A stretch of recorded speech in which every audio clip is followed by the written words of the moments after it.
한 도시가 전쟁으로 인하여 폐허가 되게 된다면 사람들은 그 도시를 재건할 때 그 전에 폐허가 되었던 것들을 거반 다 치우고 재건하게 됩니다.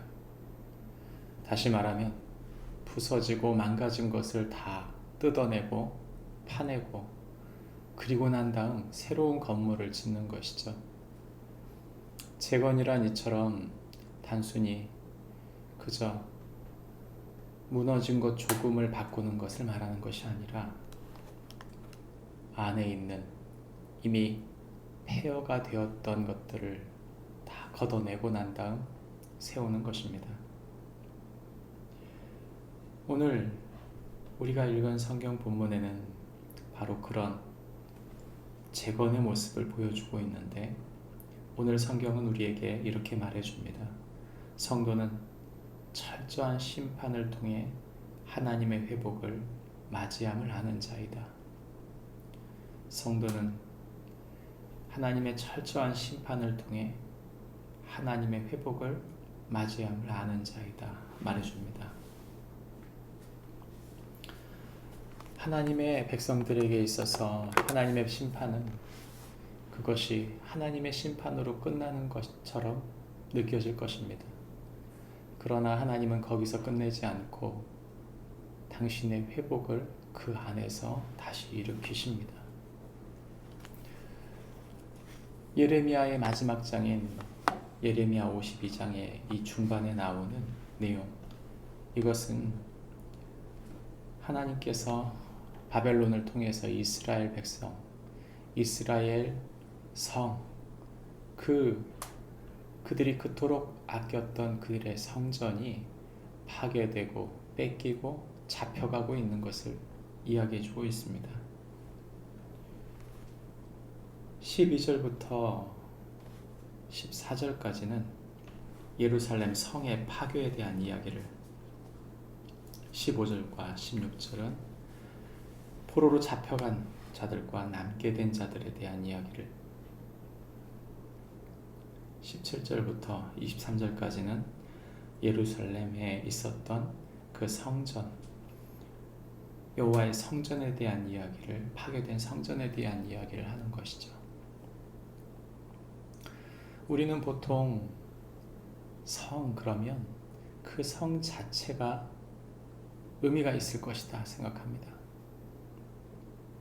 그래서 화려한 성일수록 더 안전하다고, 견고한 성일수록 안전하다고 생각하지만 성보다 더 중요한 게 있습니다.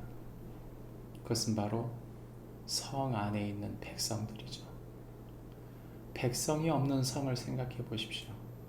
아무리 견고한들 모두 잡혀갔다면, 모두 포로가 됐다면, 거기에 있는 모든 백성들이 죽임을 당했다면, 그 성을 만든 자들이 죽임을 당했다면 과연 그 성은 무슨 의미가 있겠습니까? 사람들은 예루살렘 성을 의지하고 있었습니다. 그들이 그 성이 자신들을 지켜줄 것이라고 믿는 동안 정작 하나님이 더 중요하게 여기시는 하나님의 백성들, 서로가 더 소중한 존재라는 사실을 잃어버린 것이죠. 또한 그 성보다 더 중요한 이 백성들은 서로가 서로를 중요하게 여기지 못했을 뿐만 아니라 그 하나님의 임재를 더 중요하게 생각하지 않았습니다. 성보다 더 중요한 것이 백성이라면 백성보다 더 중요한 것이 무엇이었을까요? 그것이 하나님의 임재, 그들이 의지했던 성전이었을 것입니다. 이 백성들이 서로를 소중하게 여기지 않은 이유는 무엇인가? 하나님의 임재가 더 중요하다는 사실을 몰랐기 때문이죠.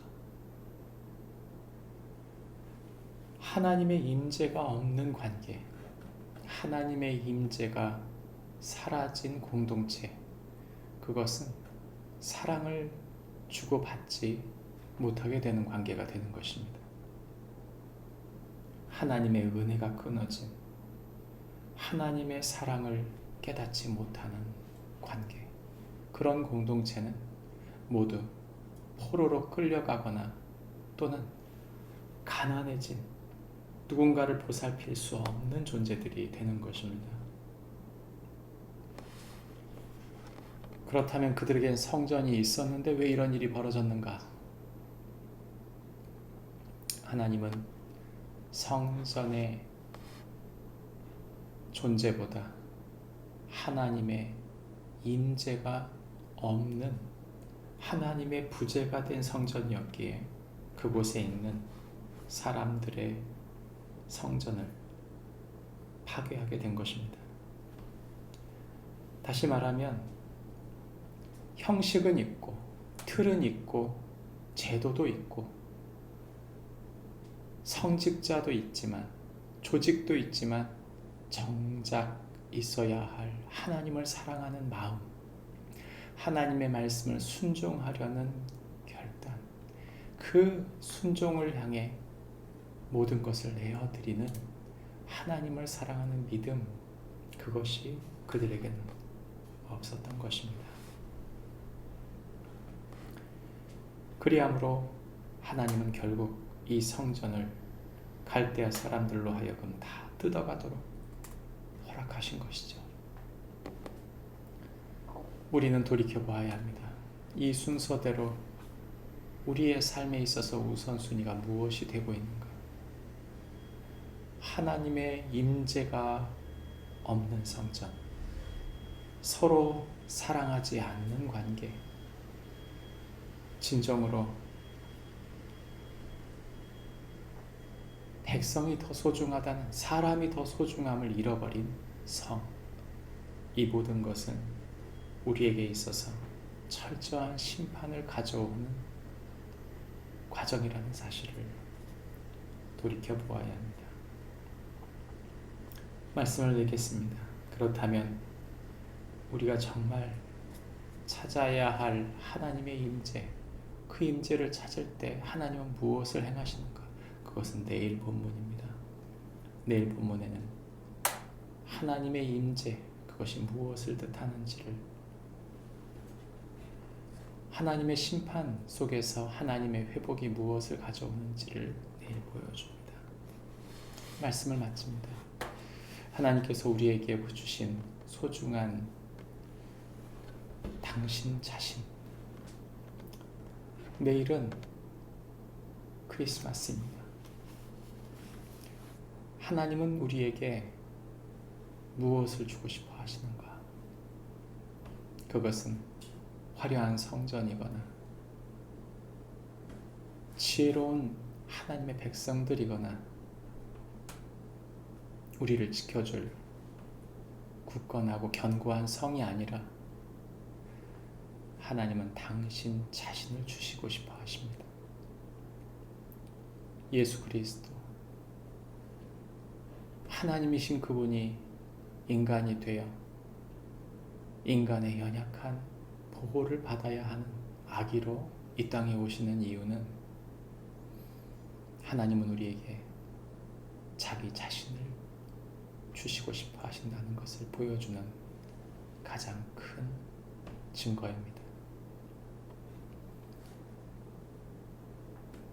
이 땅에 오시는 그 아기 예수를 기뻐하고 하나님을 내 마음 중심에 받아 그분을 전심으로 기뻐하는 크리스마스가 되기를 주님의 이름으로 축복합니다.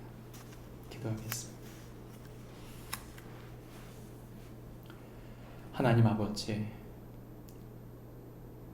하나님은 우리를 하나님의 성, 하나님의 백성, 하나님의 성전으로 우리를 세우기를 원하십니다.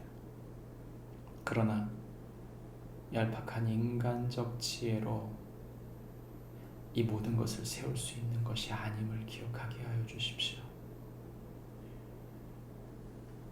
이 모든 성의 진정한 왕은 예수 그리스도며 이 모든 백성의 진정한 왕은 예수 그리스도이며 이 성전의 진정한 제사장은 예수 그리스도이심을 놓치지 않고 자기 자신을 사랑으로 주신 하나님의 사랑, 그 예수 그리스도를 기쁨으로 받는 축복이 우리 모두에게 있게 하여 주십시오.